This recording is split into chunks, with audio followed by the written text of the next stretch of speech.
Hi, everybody. Welcome back to Work, Sex, and Then You Die because life is just too short for bad jobs. I'm excited for today's episode because I get to put Katie in the hot seat on all things talent, recruitment, even just like the job landscape right now and your opinion on what that is and how people can navigate it. I want to ask you some questions about how people can ace interviews. Like what is an interview nowadays? How much does it matter?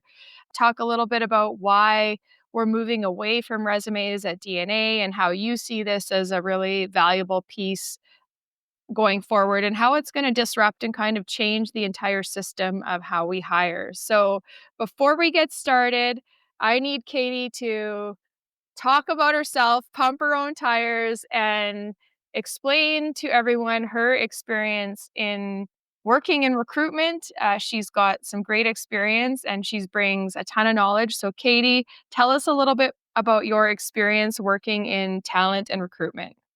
Yeah, thanks, Tevi. Yeah, so I started out in 2020, right before the pandemic happened.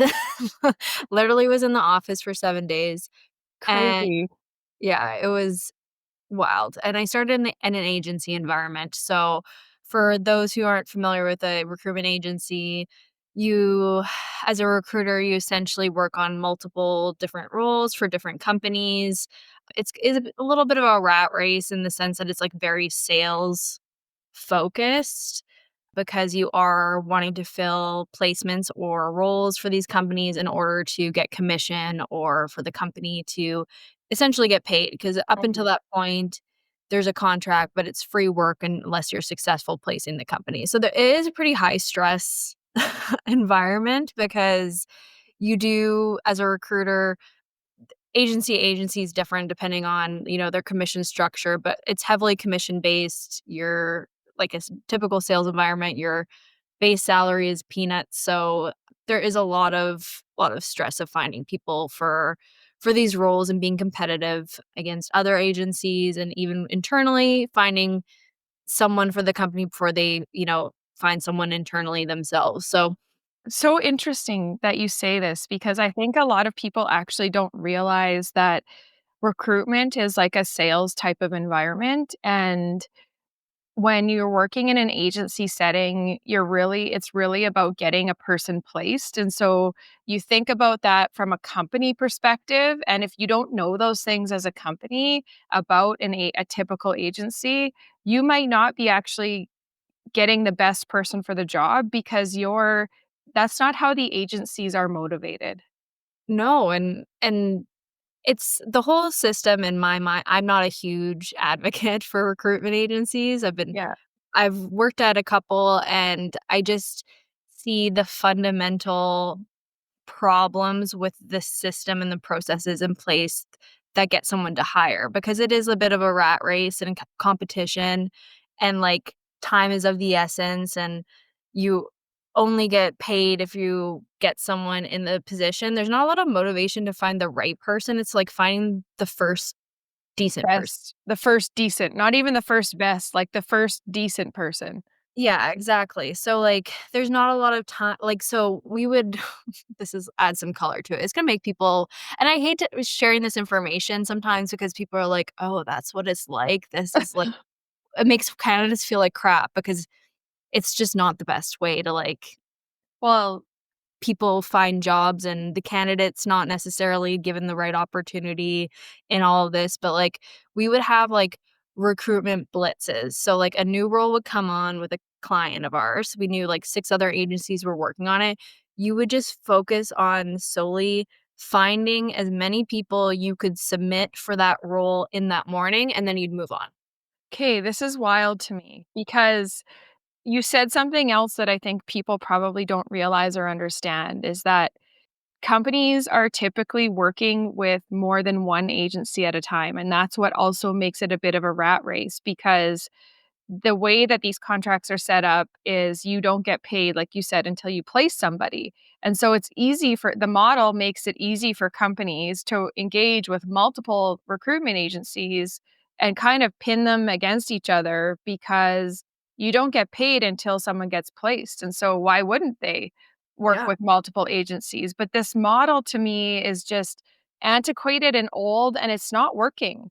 And this is why we're trying to do things so differently at DNA. But I think that was just an important point to tease out is that, like, this is a model and this is how it works behind the scenes. And like Katie just said, it's like you submit, you do a blitz, you submit all your people, and you move on to the next. Like, Yeah. It's it's nuts. And it was just frustrating because it's like, as a recruiter, like, I'm not being able to give that company the best candidate. I'm just, like, kinda like, what is that phrase? Really skimming from the top, like, yes, it's totally. whoever wants to talk to me that day, whoever I can get on the phone, whoever matches to the best, like, it's kind of like a luck game, essentially. Yeah, And whoever responds to your LinkedIn DMs. yeah, and, like, and all this too is, like, cold calling from, like, a database, and I'm like, "Are you looking for work right now?" Um, Crazy. so, yeah, I worked in 2 environments like that. Essentially, one was more focused on, like, engineering and energy, and pipeline construction is a lot of niche roles within that world, which was super interesting. One of the things I will say, like, as a recruiter, I find super interesting, you just get to learn so many different types of jobs, and, like, Mhm. there's so many people in this world with different specialties and skills, and they're all, like, so impressive, and that to me is just, like, one of the top things about being a recruiter that I really enjoyed. But and then moved on to, like, IT and tech within, like, startups, enterprise, at another agency, and then I just kinda, like, got my fill of agency. I was like, "I'm not making an impact. I have no control over, even, like, kind of like the candidates I put forward. I'm just putting forward whoever will Mhm.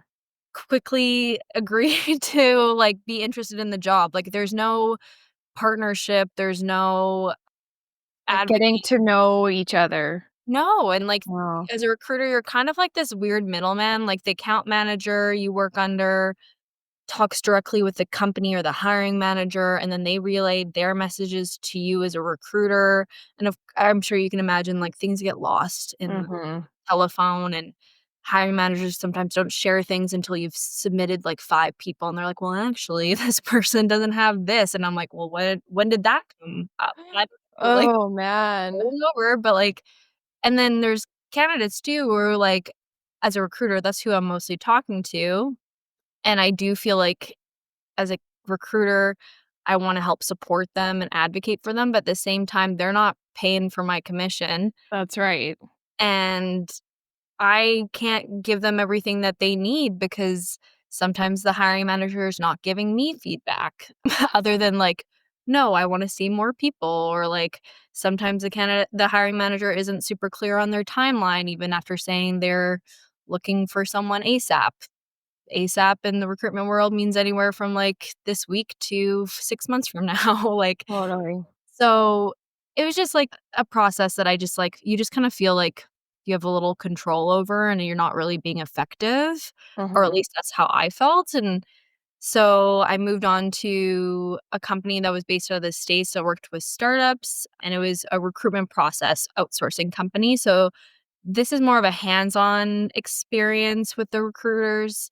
You're still working for clients or companies, but you become a part of their internal processes, so you get to work directly with their internal hiring teams, their internal hiring managers, their systems. So you do have a bit more insight to what's going on and how things are gonna transpire, and you do get that direct feedback. So I worked predominantly with TikTok during that time, which was just, like, interesting because it Mhm. was, like, 2022. Like, TikTok had just become, like, a huge thing in the last 2 years in North America, like, they're scaling at, like, such a int Rapid pace. yeah, and, like, they're also a company who has a lot of processes and internal things that they don't necessarily wanna share outwardly with the public, and I'm not saying that from, like, a they're doing anything Yes. sketch or whatever, but they have a lot of intellectual property that they just wanna be mindful of, so that was interesting to navigate as well, and What just type of people was TikTok hiring kind of at that time? yeah, I worked A lot with some technical teams for, like, site reliability engineers, machine learning engineers.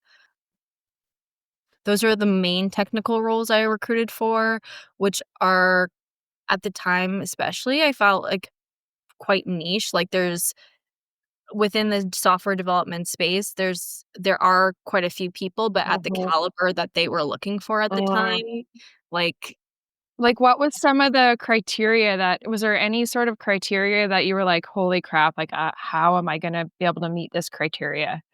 for the candidate. Yeah, Yeah, they just, like, have such a high caliber of person based off of yeah. traditional criteria, so, like, the type of company they were working at, where they went to school. Okay.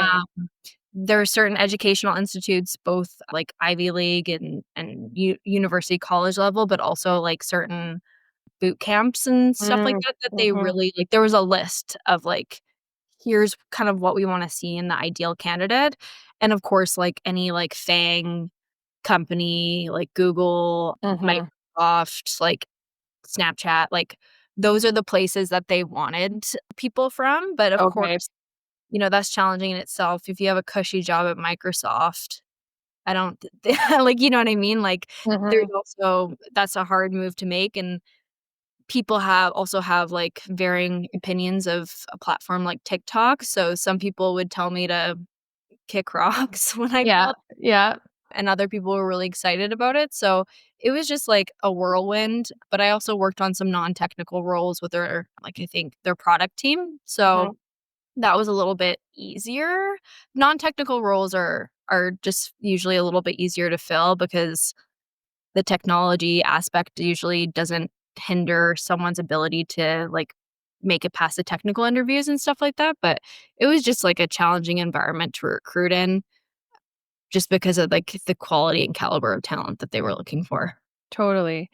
And the existing systems that are in place to actually find that caliber talent and the way that they define caliber, it sounds like, because what you really want to focus on is does this person have the skills I need to help execute on my vision? Because really, if you're hiring those types of roles, those are executors, those are execution type of roles. They're not thought leadership. We've had a conversation about thought leadership.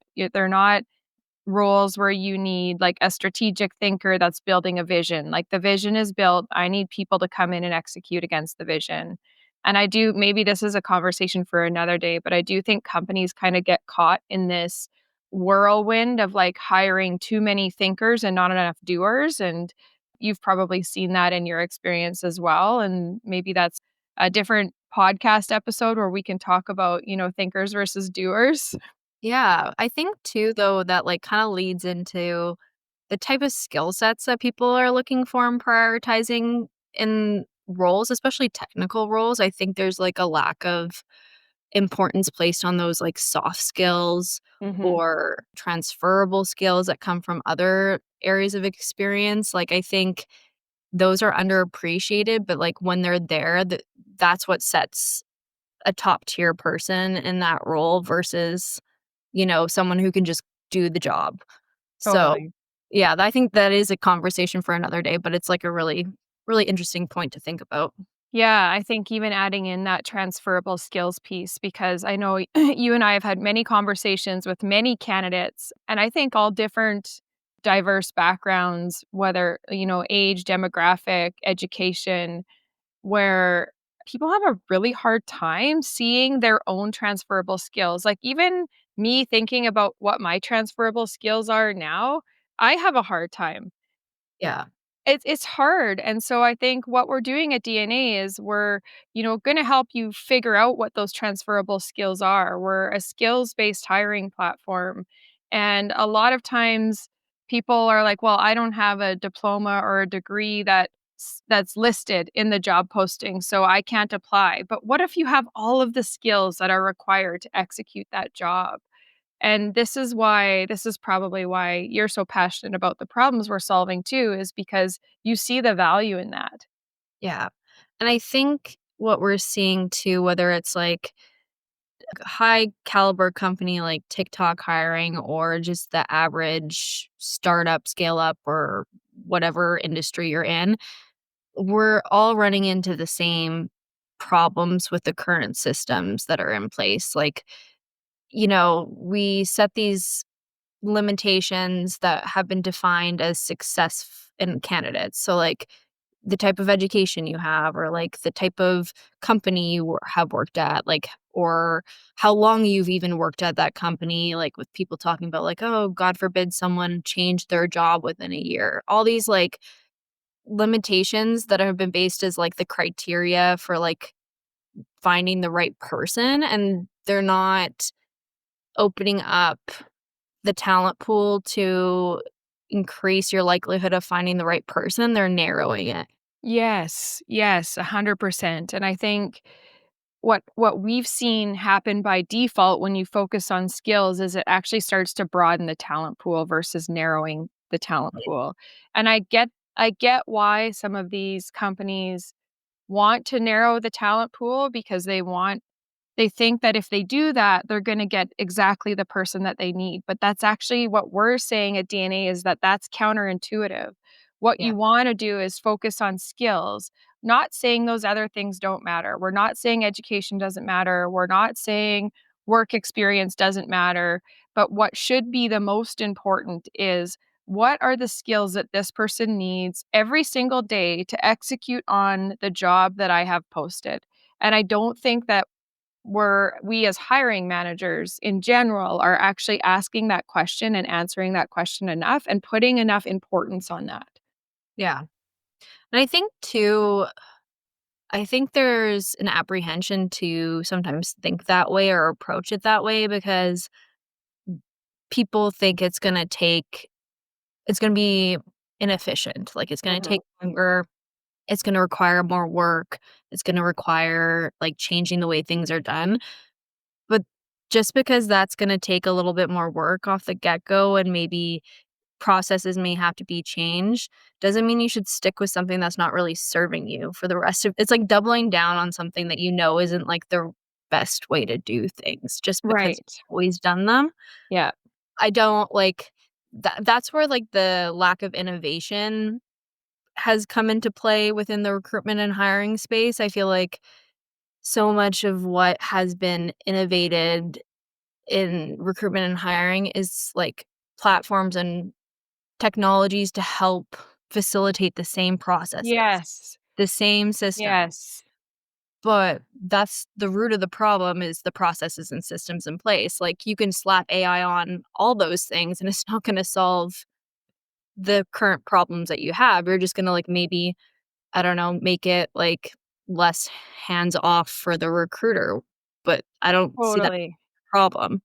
I agree, and I actually in my experience working in technology, I've seen this time and time again. It's not specific to, I would say, the recruitment industry, is that a lot of times what people do is they take broken or systemic issues or broken processes and they automate them or digitize them without actually transforming those systems underneath of those automations, and they think that digital transformation comes when you automate an existing process, but that's not actually true. It is true in some cases, but what we're saying here is that we need to go a layer deeper, and that's exactly what we're doing at DNA and say, like, how do we create a new system that is going to meet the future candidate where they're at and take them where they need to go in a faster, more efficient way that actually makes sense. So, blowing up all of our beliefs in the old system, even if we think they are working, quote unquote, what does it look like to blow that up completely and do things completely differently? One thing that we've been really rooted in at DNA is shredding the resume for good, and not only forever, as in for good, but it also for good purpose.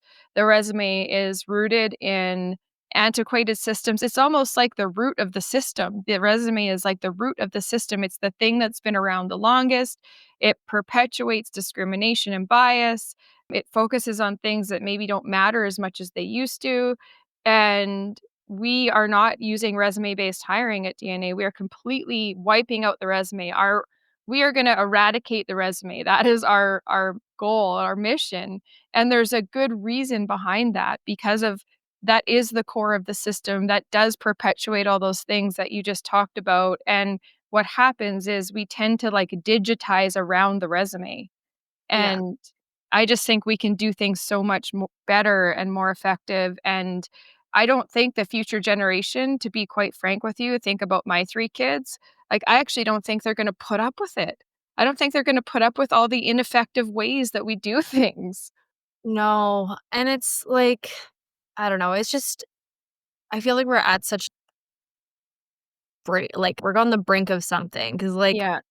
it's like this all these things that have been not serving us, I kind of feel like are, like, at a heightened point right now, like, the job market is not great right now. Hundreds of people are applying with their resumes to each job posting. They're not getting any, like, feedback, they're not getting any response, or they're getting rejected with no feedback. It's you know, people are becoming defeated. Mhm. They're like recruiters can't go through all that paperwork in a meaningful way because they don't have enough time to skim through 400 resumes and give each one enough attention to actually decipher whether or not that person's, can become a fit for this type of role. They're just looking for the main 5 things on the must-have section of the job description. Yeah. So recruiters are drowned by paperwork and applications, and a lot of them are going outside of these systems of applications to like actively source themselves because that's the only way you can get a qualified candidate now. And so they're not even utilizing these systems and processes like the candidates are expected to fall into. So it's just Yeah. like I don't know, there's just like this like so much stuff I've been noticing that I'm like it's like at the breaking point of Mhm. candidates are fed up, recruiters are fed up, and there's like a lot of attention I think in the job market of just like how things are just not working for anyone. Yeah, I agree with you, and I think that I agree. I think we're on this precipice of like the system crumbling and us having a solution that's in market ready to go, and seeing that take off has been really interesting to be a part of, and just like starting to understand our own users of DNA and what they're asking for and how they are starting to be able to see a better system by using something completely different than what maybe they've used in the past. And that stops us from perpetuating these old systems that aren't working anymore. It's like you gotta dig up the root, and the root is the resume. So the resume has been around since the 14th century. Like, that's a really long time. What else are we still using that's been around since that time? Like, I don't know what we are. Maybe like pots and pans? Like, I actually don't know what we're still Sourdough using. bread. Uh, Sourdough bread, yeah, that's the exactly. only thing that like deserves to still be here, I think from I I agree. And yeah, it's so interesting to, like, hear you talk about it, and, I mean, I get to hear you talk about these things on the daily, and you bring your knowledge forward about, like, "Well, we shouldn't do it that way because that's actually part of the broken system, like, so let's do it differently." But what can as we navigate this market and we work on changing the root cause of the broken system at DNA, what can candidates, like, start to expect or prepare for? Like, how have interviews changed? I know you know a lot about interviewing and you've shared your knowledge on interviewing. How can we prepare candidates for like their best interview? Do you have any advice there? Yeah, I think I gave a little talk on this a while back to a group of newcomers to Canada who are going through a program and, completed the program and now they're entering the workforce in Canada. And I feel like interviewing is something that doesn't really come natural to the average person. Like, not everyone's super great at talking about themselves. Even prior to this podcast, Tevi was telling me to, like, make sure I pump my own tires because I even find sometimes I'm like, "Well, like, yeah, I did this," but, like, it's hard to, It like, is. really I mean, I feel like there's 2 types of people. There's the type of person that will pump their tires until the tire blasts, Yeah.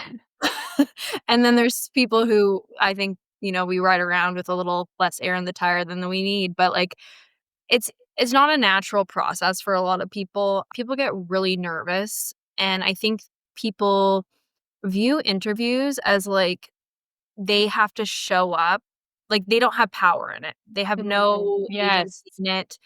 It's all up to the interviewer, like, they're under scrutiny, like, they're under, like, Yes. getting interrogated. It's I like a think vulnerable spot to be in. You it feel is. very vulnerable. Yes. And what I was saying to this group is, if there's anything that you can take away from what I shared with you today, is I want to empower you to utilize interviews as your opportunity to get to know the company better, the opportunity better, and be able to take that information and reflect on it and and associate it with what you want out of your career. Mhm. So, and I understand, like, sometimes you gotta just take a job for a paycheck. We've all Mhm. we've all been there. But at the same point, it's not, you're not powerless in interviews. You're a candidate, you have the talent. If they're interviewing you, they're interested.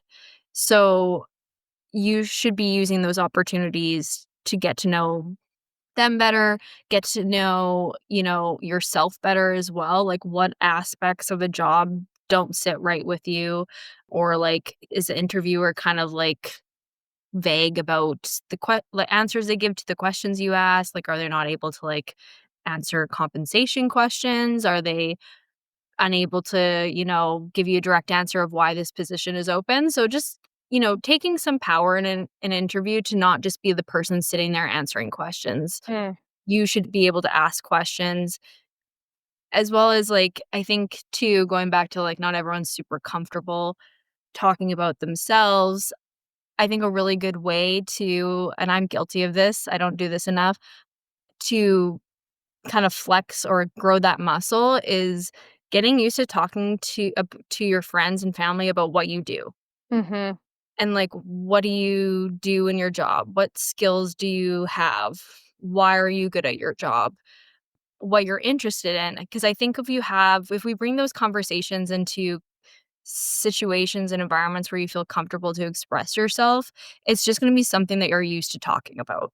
I And need it to do this. I know. That's such good advice, Katie. I was actually thinking this morning when I was pouring my coffee, I was and I thought this would be something fun to do for our social media even, is if I asked my kids what I did, what would they say?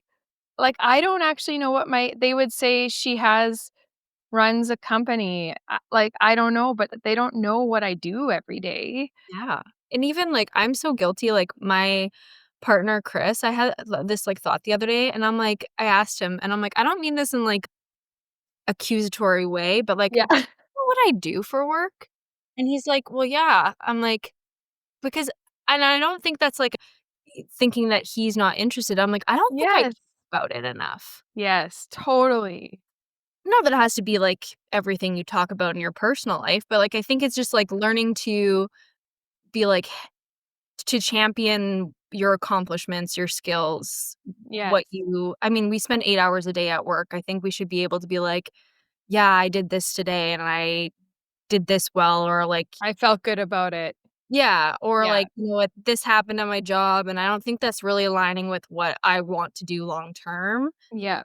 and making note of that. So I think just, I don't know, practicing talking about yourself in Yes. settings. And, In like, safe settings with your family, that's great advice and a great idea. yeah. So, yeah, the interviewing, I mean, it's always gonna be a little nerve-wracking because there is something at stake. If you're really interested in Mhm. the job, you wanna make sure you get it, but as someone who also I've interviewed people and I've interviewed myself, there is a lot of things that are out of our control when in the job search process. So, Mhm. I've even had interviews where I'm like, "I killed that," and came out with, "Sorry, we're going with someone else." So, like, Mhm. I think all you can really do is show up as your best and answer questions to your best ability. And if you do that, that's all you can do. And, if you're disappointed it didn't work out, totally valid. But once you have that moment of being disappointed, we gotta keep on moving You on. gotta And keep moving on. yeah, Yeah. maybe, like, make note of some things that you think you'd like to, like, change in your interview process, or you could do better on, but I don't think we need to be, like, harping on the Yeah. fact that, like, an interview didn't go well in the sense that it didn't have the outcome we wanted. I think Yeah. we just have to, like, keep on exercising that muscle.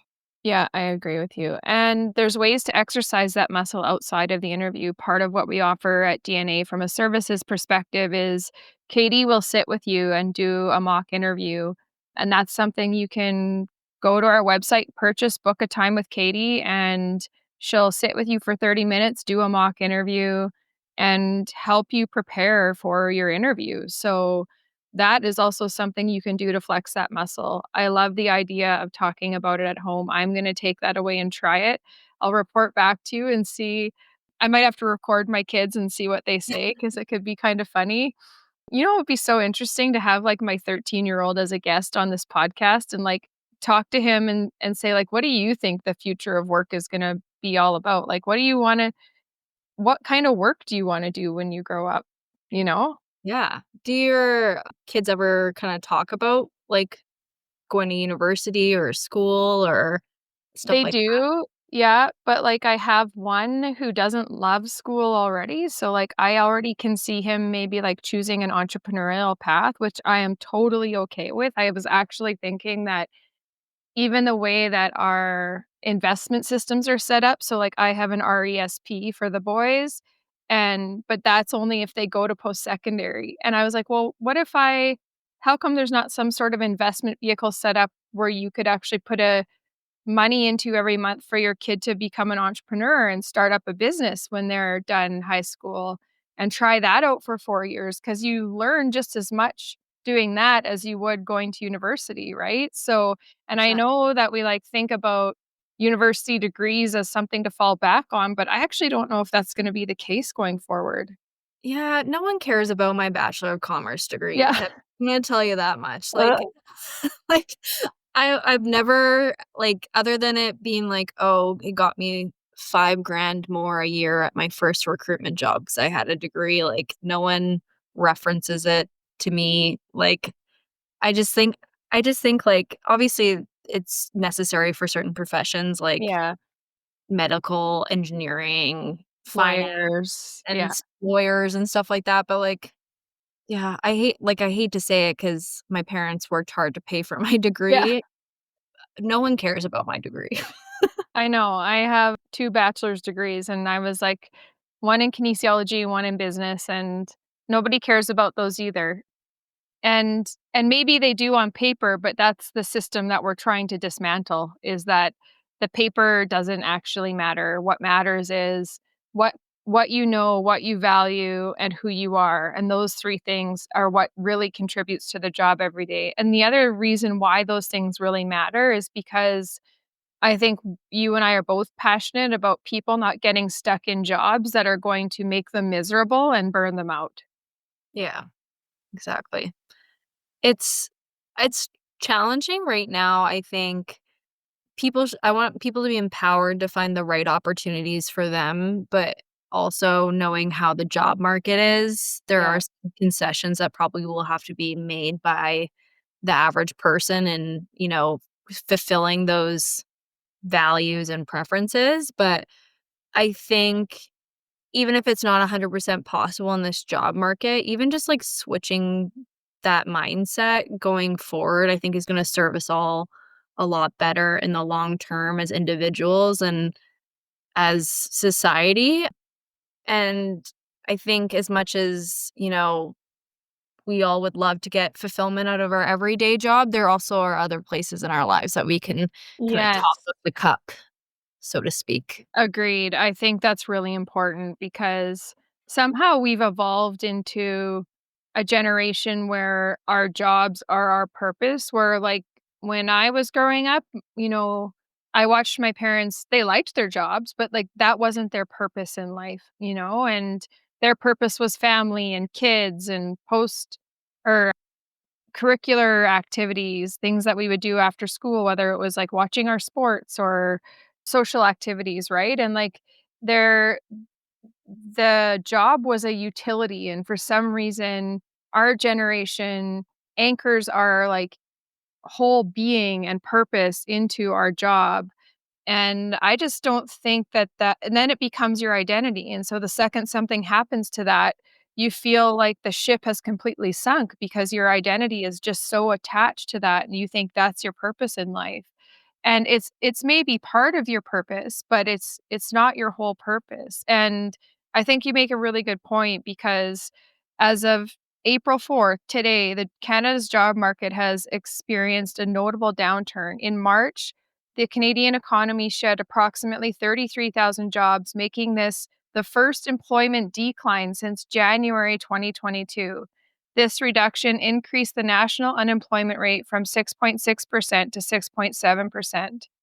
And so we're continuing to see the impact of, I think, geopolitical things that are happening in the world impact our job market and impact our economy. And so sometimes you do just need to do things as your job, but don't make it your whole life's purpose. Yeah. I In the perfect world, I would say no one needs should have to get a second job to make things work, or, like, no one should have to, like, grind it out every day just to, like, pay the grocery bill. I don't know if this is just, like, my upbringing coming from people who didn't have the opportunity to go to university and grew up poor, but, like, I've always had, like, 2 to 3 jobs, and, like, that's Yes. my, like and, like, there's positives and negatives to that. Even to this day, I have a hard time letting go a second employment, but I think as much as it's not fair, it is kinda necessary right now to have to, like, Yeah. you know, pull up your boots and do what you gotta do, and I do think it's not for nothing either, like, that type of experience that you get from a part-time job, whether it's, like, serving tables or working in retail or, doing stuff Mhm. weekends, still adds to your experience, it adds to your perspectives, it's valuable. Agreed. It's still gonna it not only does it give you extra money, but it also really puts you in a position where you have grit, you're versatile, you're Yeah. adaptable, and I think a lot of people sometimes discount that, and there's a little bit of a societal shame placed on people who have, like, side gigs sometimes or, like, serve for fun or for extra cash, but honestly, I think that's just kinda where we're at right now. You kinda have I to actually away. I agree. I actually think that's the way the world is gonna go too. Like, I think maybe we're gonna see less and less of, like, a traditional 9 to 5 and more people doing a bunch of side hustles that kind of fill their time differently during the day because that's what works best for them. Yeah, And I actually think that everyone should have a side hustle because everyone should have a backup plan. And and I know there's some organizations where you have to basically ask for permission to be able to like do something on the side. And I think most organizations are pretty lenient with what you're doing, but you should never work for an organization that won't let you have a side hustle because as much as you're loyal to them, they are not that loyal to you in return. no, And your job could leave you the next day, which means you have no plan B, you have no backup plan, you have nothing in place. And with the way that the geopolitical landscape and the economy is going right now, not having a plan B or a side hustle, I think is the biggest mistake you can make. yeah, and I think too, I just and I know not everyone has this mentality, like, there in my mind, there's no job that I'm too great for, Yes, me too.